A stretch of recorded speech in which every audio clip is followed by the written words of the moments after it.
So the first question is, can you solve 3 sine theta plus 2 cos theta equals 0? Go ahead. Okay, so what we do is 3 sine theta equals minus 2 cos theta, and then we're going to divide by cos theta, and we're going to divide by 3, and sine over cos, sine theta over cos theta, the angles are the same, so we can do tan theta equals minus 2/3. Theta equals tan minus 1 minus 2/3, comma 180 plus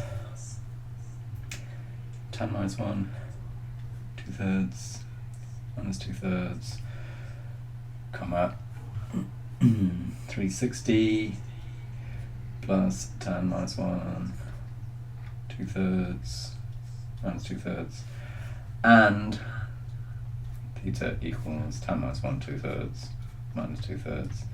Take away 180, comma tan minus 1 minus 2/3, take away 360, etc. Okay, so we can do that one. Alright, great. Here's a reminder.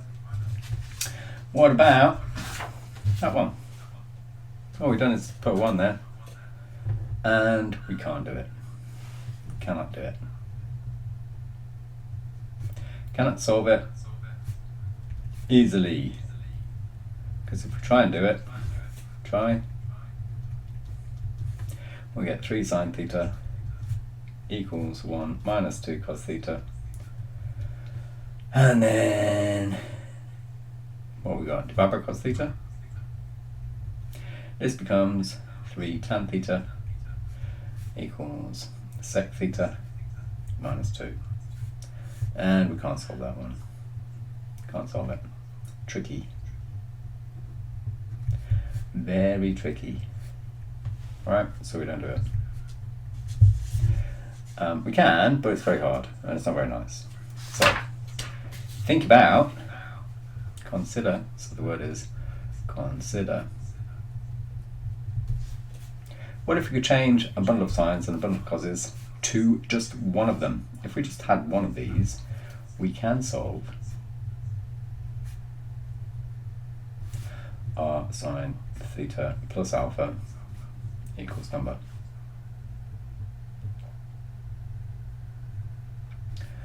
As long as, so let's call that k, as long as k over r is less than, the size of that one is less than or equal to 1.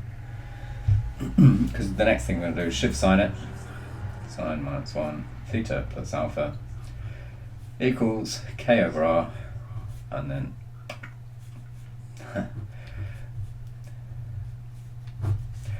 theta plus alpha equals sine minus 1 of k over r. Yeah. And then theta equals sine minus 1, which is an angle, k over r, take away alpha. And we're done. And of course we do that first, then we take away alpha. Done. Hooray. So why can we do this? Why is this identity true? Well, let's think about.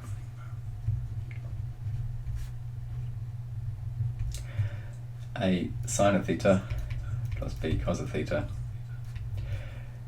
equals r sine theta cos alpha plus sine alpha cos theta, and then that's equal to r sine theta cos alpha plus r sine alpha cos theta. I'm going to write this a different way. R cos alpha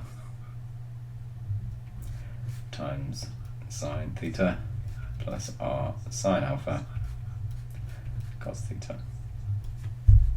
So we've got a bundle of A sine of thetas on this side plus a b cos of theta bundle, and this equals is true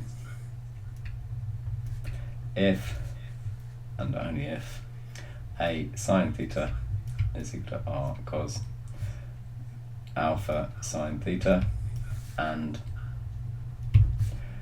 b cos theta equals r sine alpha times cos theta, i.e. that the sine theta bits over here is equal to the sine theta bits over there, and the cos theta bits over here is equal to the same cos theta bits over there, i.e. equate. And we did equating before when we did vectors in pure last year, and again in mech last year we equated to turn one equation into two. We're going to do the same thing here. We've got one equation there, we've now got two. So if we equate sine of theta, what that says is that the bundle of sine theta this side, so A, must equal the bundle of sine theta that side. So it's equal to R cos alpha, and equating cos theta, then the cos theta bits this side, which is B of them, is equal to the same bundle of cos theta that side, which is R sine alpha of them. So we're going to call that equation 1, and we're going to call that one equation 2. And what have we got? Oh look, we know what A is, it's a number that we got at the beginning. We know what B is, it's a number we got at the beginning. And so those are not variable, but we've got one variable, and we've got two variables. We've got an R and we've got an alpha, and we've got two equations in them, so solve simultaneously.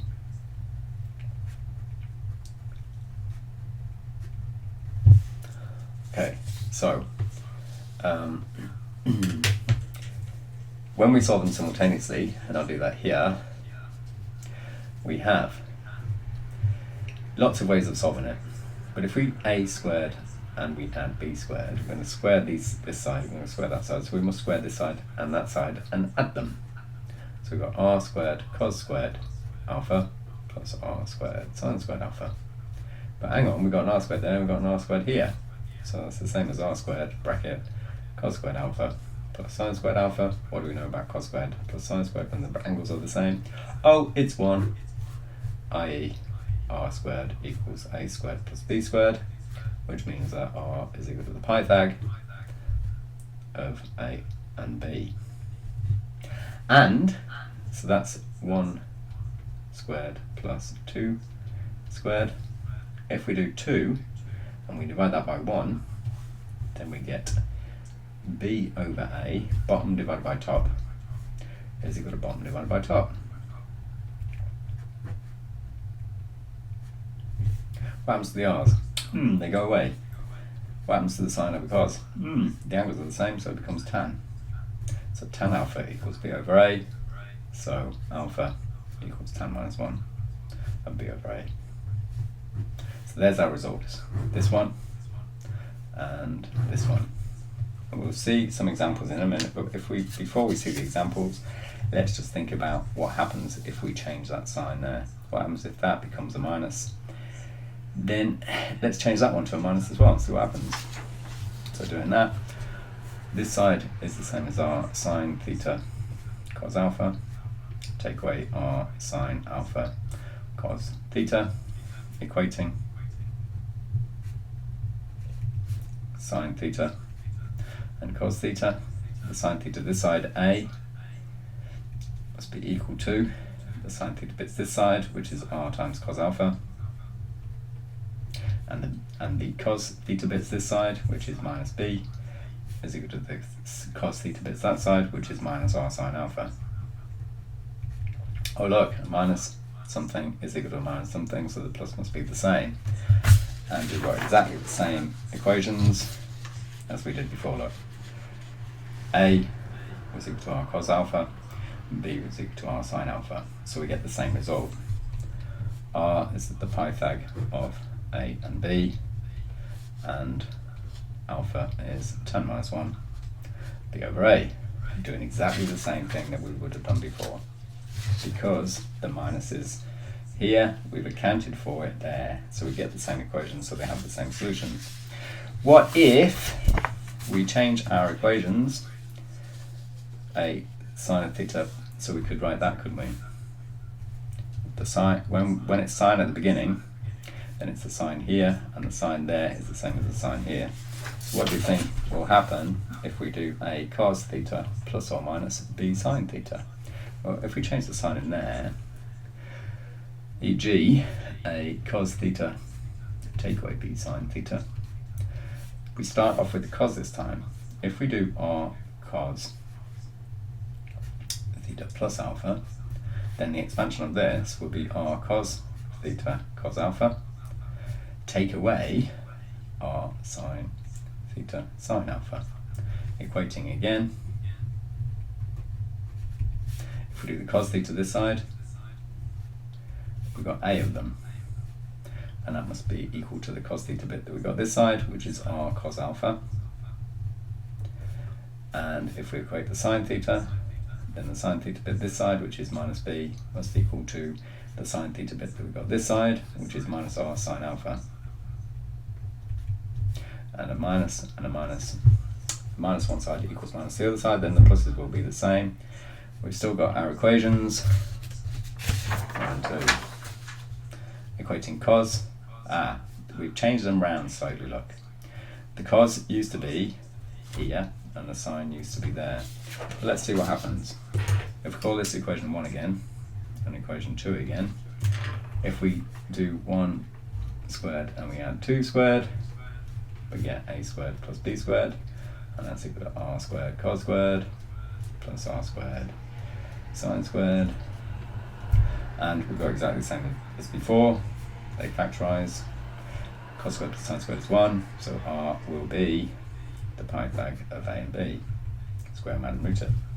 And if we do 2 sine alpha divided by the 1, the cos alpha, we get b over a on the left hand side, and that must be equal to r sine, the bottom one in this case, divided by r cos, the top one in this case, and that is equal to, so they cancel, tan of alpha, which means that alpha is tan minus 1 b over a again. So that was the minus, and you can see if we change that to a plus and we change that to a minus, this bit is going to be a plus, and so we get a plus b would equal to a plus r, and we get exactly the same equations in the same way that we got for sine. So if we go back to the original, we can see that we've got exactly the same results. Alpha is tan minus 1 b over a, and r is the Pythag of a and b, a squared plus b squared rooted. Alright, so how do we know which is which? Well, the pattern is, look, it depends on which comes first. The sine is first, we're going to change to r sine. The sine stays the same. If we got cos first in the bundle of coses, bundle of sines, then the sine that we're adding or taking away between them becomes a minus or a plus in between them there. We change the sign. So sine first, r sine, sine stays, cos first, r cos, sine changes. Yeah. Sine, we keep the sine, cos, we change the sign, we change it. Alright? So there's our example. Both of them, sorry, these are our results. Both of them have the result that r will be the Pythag of a and b, and alpha will be tan minus 1 of b over a. Always the second one divided by the first one, second one divided by the first one, because we've accounted for the first one here to be the one that we're going to change it to, and we've accounted for the sines. So if it's the sine one, sine is first, keep the sine stays. If the cos is first, it's r cos, and with the cos we change the sine. And we like this because we can sketch it and we can think about it really easy.